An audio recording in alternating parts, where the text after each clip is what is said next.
দীর্ঘদিন ধরে রাস্তা সংস্কারের দাবিতে সোমবার পথ অবরোধ করেন ঊনকোটি জেলার ফটিকরায় বিধানসভা এলাকার তেঘুরি গ্রামের বাসিন্দারা। স্থানীয়দের অভিযোগ, প্রায় ৮ বছর ধরে এলাকার প্রধান সংযোগ সড়কটির সংস্কার হয়নি। বর্ষাকালে কাদা ও জল জমে চলাচলে সমস্যার সৃষ্টি হয়।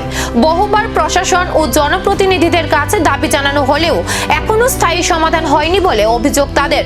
বিক্ষোভের জেরে কিছু সময়ের জন্য ওই সড়কে যান চলাচল ব্যাহত হয়। পরে খবর পেয়ে ঘটনাস্থলে পৌঁছায় পুলিশ ও জগন্নাথপুর গ্রাম পঞ্চায়েতের প্রতিনিধিরা। পঞ্চায়েতের পক্ষ থেকে 1 সপ্তাহের মধ্যে রাস্তা সংস্কারের কাজ শুরু করার আশ্বাস দেওয়া হয়। এরপর গ্রামবাসীরা অবরোধ প্রত্যাহার করেন। তবে তাদের বক্তব্য, নির্ধারিত সময়ের মধ্যে কাজ শুরু না হলে ভবিষ্যতে আবারও আন্দোলনে নামবেন। আমরা এখানে তো দীর্ঘদিন থেকে রাস্তাটা ভাঙ্গা।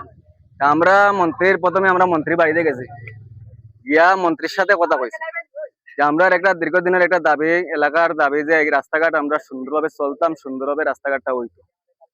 মন্ত্রীর সাথে আমরা গিয়া যখন কথা কইছি, মন্ত্রী কইছেন ঠিক আছে, এখন তো সামনে ইলেকশনের পরে আমরা রাস্তাটারে দেখি সুন্দর করিয়া দেওয়া যাইব কিনা। হ্যাঁ, এরপরে তো ইলেকশন পরে আমরা আবার গেছি, যাওয়ার পরে আমরা কইলা ঠিক আছে আমি এটা দেখলাম, আর এটার লাগে চিন্তা করা লাগতো না। আজকে ইলেকশন গেছে প্রায় 1.5 বছর 2 বছর কাছাই গেছে, এখন কিন্তু আমরা রাস্তাঘাট ঠিক নেই। রাস্তাঘাট ঠিক না হইতে আমি তো এখানে মাথাও নাই, কোনো কথা তো নাই, তবেও দেখি এখন একজনে আরেকজনের লগে মাতে যে না আমরা রাস্তাঘাট যদি ঠিক না আমরা একদিন রাস্তা লামিও যাই। ওই আজকে সবাই মিলিয়ে তারা। এখন দেখার প্রশাসনের এই আশ্বাস বাস্তবে কত দ্রুত রূপ পায়।